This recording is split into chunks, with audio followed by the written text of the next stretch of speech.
Okay, magandang hapon.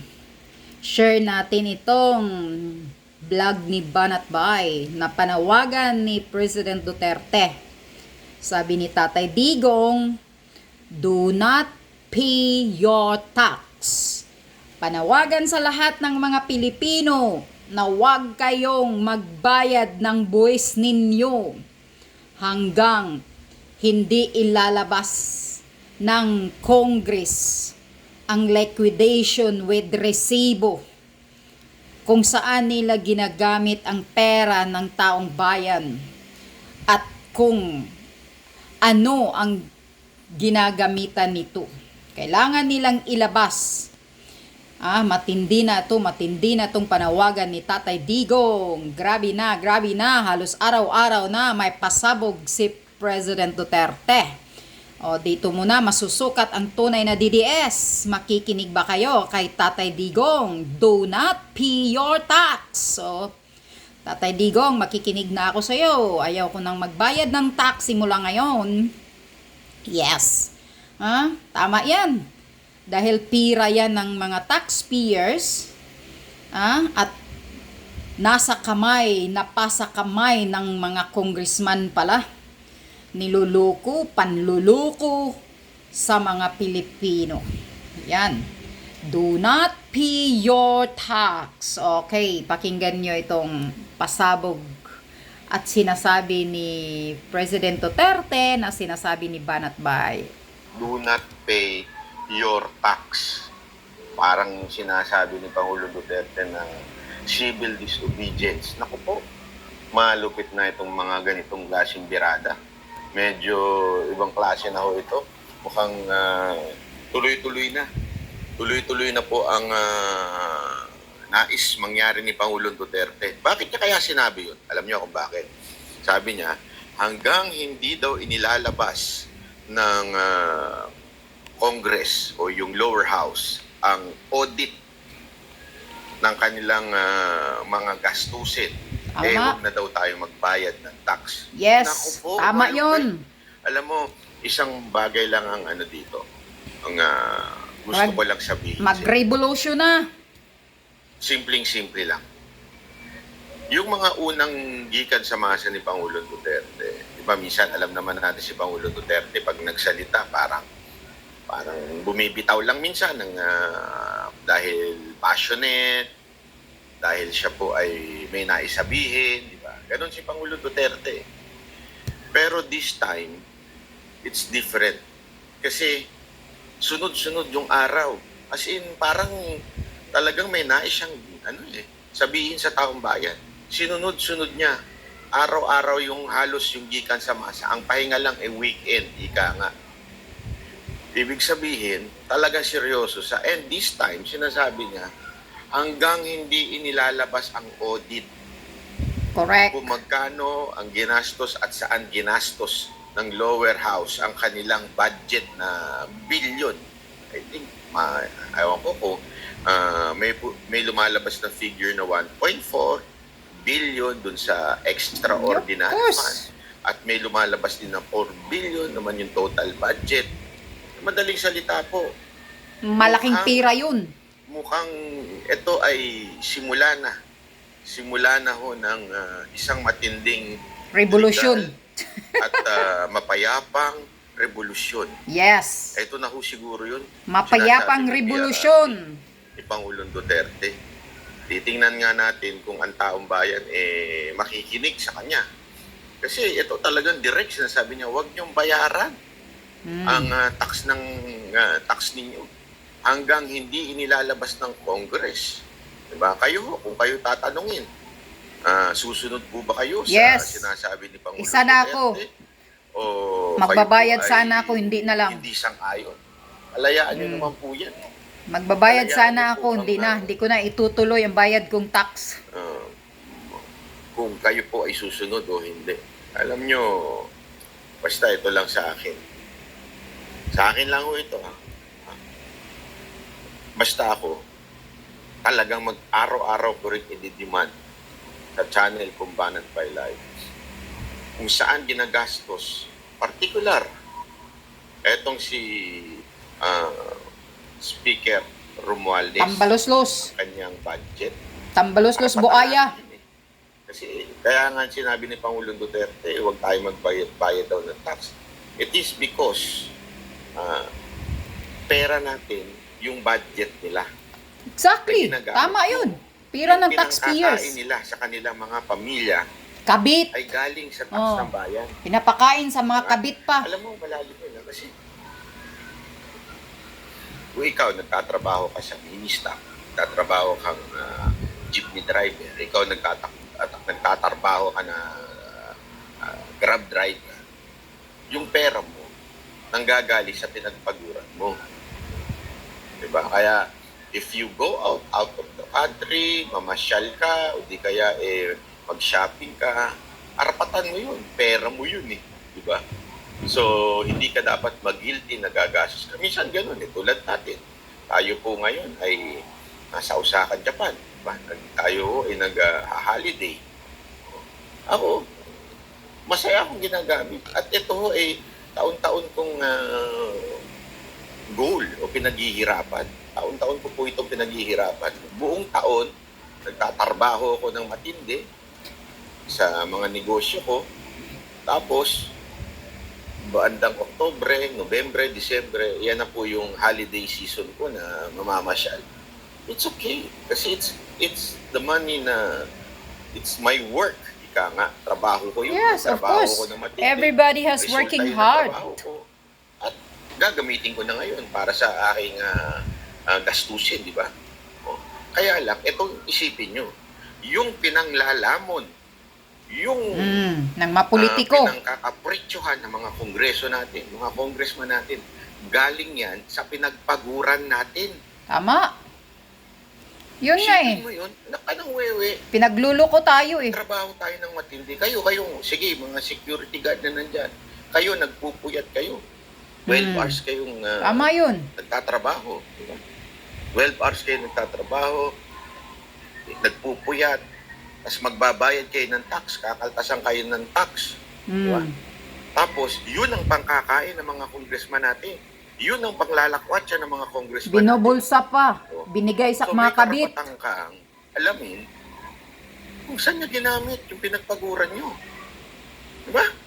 Lahat Yun po nga tayo nagpapagod. Sino ho dito ang hindi nagpapagod? Para kumita ng pera. Sana all, ganun. Unless scammer ka, hindi mo pinagpaguran. Pinagluluko Ubus ang mo pera ng mga Pilipino scam mo. O, uso ngayon yan sa mga influencer, mga scammer. Pero ikaw, tatrabaho sa opisina, nag-jeepney driver, nag-tricycle, o di kaya security guard, o di kaya call center, o kahit nga walker pinagtatrabahuhan nila, hirap kaya ng trabaho ng walker. Pantakin mo, titisin nila yung mga walker. customer nilang mababantot. At Mga madidilim. Mababantot Para pang lang customer kumita. na mapokpok. Tapos, Nagbabayad din ng tax yan yata. Magbayad tayo ng tax. At yung pinagpaguran mo, yung inungul-ungul mo dyan, Grabe naman. gagamitin ngayon ng mga congressman. para Inungul-ungul pa makahanap talaga. ng, although, routine nga lang, umiikot. Bakit? Pinagpaguran ng isang pokpok. Magtatax ka, gagamitin ngayon ng congressman, yung congressman naman, kukuha ng pokpok, sumiikot lang yung pera nyo. Pero kung hindi ka Kaya nga. pokpok, anak ng weteng, anak ng wewe, as in, pinagpaguran mo, tapos mga congressman ang gagamit. Tama. So may karapatan ng bawat isang Pilipino na ito po ay i-demand. Kaya ganyan yung kadiin yung sinasabi ni Pangulong Duterte. Demand. Mga kababayan, it's time. It's time Ito, to galaw. demand. Active na ito. Kasi kung dati puro sat-sat lang ang Pangulong Duterte, kung puro daldal lang, parang, let's demand. Mukhang hindi seryoso, pwedeng biro, pwedeng ano. But this time, he is asking the Filipino people, it's time to demand. Malupit. Ngayon, may nagtanong dyan, sabi, ano masasabi mo doon sa demanda ng makabayan lang? Diversionary tactic lang yan. Ano masasabi mo doon sa filing of case ni PRRD? Diversionary tactic lang. Yes, diversionary Let's go to the tactic main nila para issue malihis. here. Ano ho yung issue Kayong mga Makabayan Black, kasama kayo, mga kongresista natin, lalong-lalo na Speaker of the House, ikaw, Zaldico, Chairman ng Appropriation, ikaw, Isa pa yan, Stella Zaldico. Kimbo, kayo ang unang maglabas kung saan yung ginagamit ang pera namin. Tama. Okay? Ngayon, do I encourage civil disobedience? Do I encourage not paying your tax? Wala na ho sa akin yan. Nasa sa inyo na ho yan. Kayo ho, makanya-kanya ho tayong desisyon kung susunod kay Pangulong Duterte o hindi. Of course. Kanya-kanya ho tayong desisyon. Susunod Ako, tayo hindi sa ko Tatay Digong natin. binibigay ang aking opinion, linawin ko lamang po. Sabi nga ni Pangulong Duterte, this is a legal demand. Although, gray side ito sa totoo lang. Pag tinanong ko mga abogado, medyo gray side yun. Kasi this civil disobedience yun. Although, ginawa na yan noong panahon ni Ferdinand Marcos Sr. Okay. Gawain ng ama. Ngayon, Nauulit. kayo na akong bahala. Ulitin ko, iiwan ko sa inyo at hindi ako magbibigay ng opinion ko. Kanya-kanya tayong desisyon. Kung tayo ba ay susunod kay Pangulong Duterte. Kailangan susunod Pero isa tayo. ang nasabi natin, Matagal na seryoso tayong si pinagluloko. Pangulong Duterte sa kanyang sinasabi na we demand. That's the main issue here. We demand from our congressmen. Yung issue ng kaso-kaso, ano lang ho yun, ito ho, ano lang, diversionary para hindi pag-usapan. Tingnan mo sa Twitter ngayon na pinag-uusapan yung kaso ni Pangulong Duterte na alam naman natin walang Walang mapatutunguhan yan. Wala Sus. yan. Yan ho ay Paglilin lang yan. sumikat sila. Kaya nga. Para sa susunod na namang eleksyon, sila ho ay sikat pa rin. Sa totoo lang, kayo mga makakaliwa, booking na kayo. Alam namin kung saan yung ginagastos ang pera na napupunta sa inyo galing sa speaker. Siyempre, Speaker of the House ang nag-aalat ng budget sa inyo para sa inyong extraordinary fund. Di ba? Kung sinasabi nyo noon, may extrajudicial killing ang ating Pangulong Duterte, kayo may extraordinary fund to the, yun natin alam. Siguro, binibigay nyo sa mga kasamahan nyo dyan sa bundok. Maakyat sila. O Extraordinary sa bundok ng mga Makabayan Black. Makakaliwa. Mukhang tuloy-tuloy na to. So kayo, ano masasabi niyo? Birthday pala ni Yorme ngayon. Happy birthday, Yorme. Oh, Yorme, happy birthday Yorme pala. Alam mo, meron ako na-meet dito. Nakababayan natin. Oh. Ayun, kasama ni Mocha. Oh. Ayun. Oh, ayan. Yorme siya. Narinig ko sinasabi niya. Kasi tinanong ni Mocha, sino binoto mo? Si Marcos ba o sino mo kandidato mo noong 2022? Sabi, Yorme ako. Ganda na sana ngayon ng Pilipinas. Kung si Yorme pa ang presidente ngayon, sus. Si Yorme. Yan ang isang bagay. Ganda ng magtrabaho si Yorme. Ang dami niyang nagawa. So, by the way, congratulations din. Kasi I think pasok siya sa top 1 to 6 ng senatorial survey. Sana nga, malaking bagay pagpapasok si Yorme sa Senado. Grabe. So, June Hensley, siya lang, nagkakape kami dito. Meron na akong pangkape. Thank you very much. Andiyan na yung pagkain? Andiyan na? Okay, hanggang dyan lang. Mas gusto ko pa nga, tatakbo ulit si Yorme pagka-presidente eh. Anyway, so mga Pilipino, mga taong bayan, panawagan ni President Duterte na wag kayong magbayad ng buwis ninyo hanggang hindi ilalabas ni Tambaluslos at sa kasamahan niyang congressman dyan ang audit. Na may resibo House Speaker Romaldis Tambaluslos, kailangan ikaw, Kimbo, Saldico, at sa iba pa dyan, ilalabas nyo ang audit sa individuals ninyo na may resibo. Yan ang demand ngayon, panawagan ng taong bayan sa inyo. ilabas nyo dahil may karapatan kami, we are the taxpayers and we have the right to demand. Kung nasaan ninyo ginagastos ang pira naming, pinaghihirapan naming, nagtatrabaho kami at hinahawakan nyo na, yung iba binubulsa, yung iba kung saan ninyo nilalamon ay sus, yung extraordinary funds ninyo, saan napupunta? Bilyones, ang laking pira niyan. Grabing panluloko sa taong bayan. Kaya ako magbayad pa sana ako, pero ayaw ko na. Tama. Buti narinig ko to ngayon, hindi na ako magbayad ng tax ko. Tama yun. Hanggang hindi lalabas ninyo, Congress, ang mga individual audit ninyo.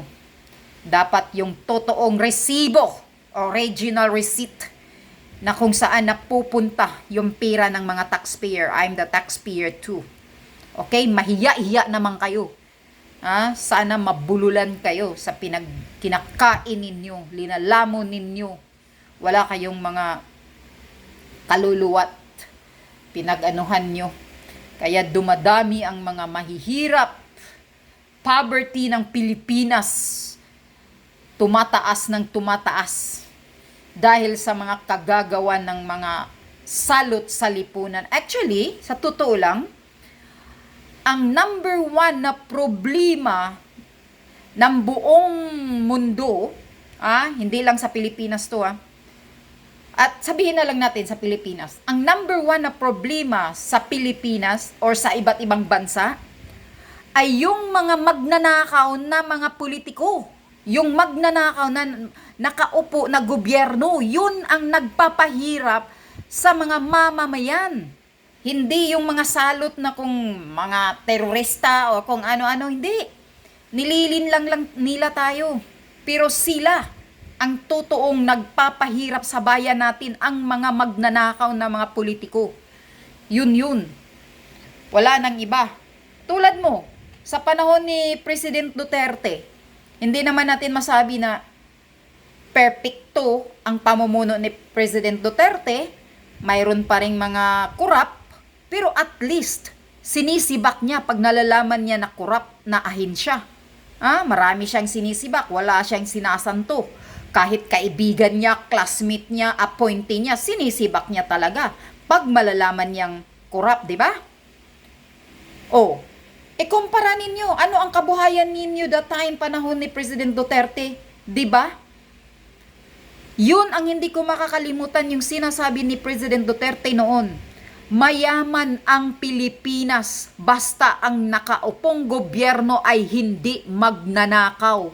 Maraming pira ang Pilipinas basta ang leader ang nakaupo na nasa posisyon na mga kupal ay hindi mga kawatan.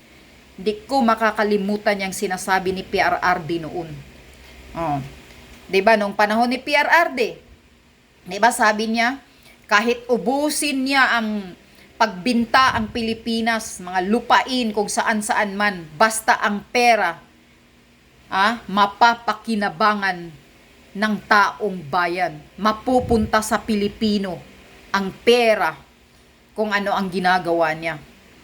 Ano yan? Ngayon, porpis nga, nawala na. Kukunti na lang yun, parinti-parinti, kaibigan ni barangay kumpare niya, ang mabibigyan na lang, marami nang nagrereklamo sa porpis. DSWD, pinopolitika na ni Tambaloslos, nagpapagamit din si Gatchalian, na mukha ni, sabi pa ni Maharlika, nilatag na yung mukha ni Tambaloslos at asawa niya sa Malaya Rice.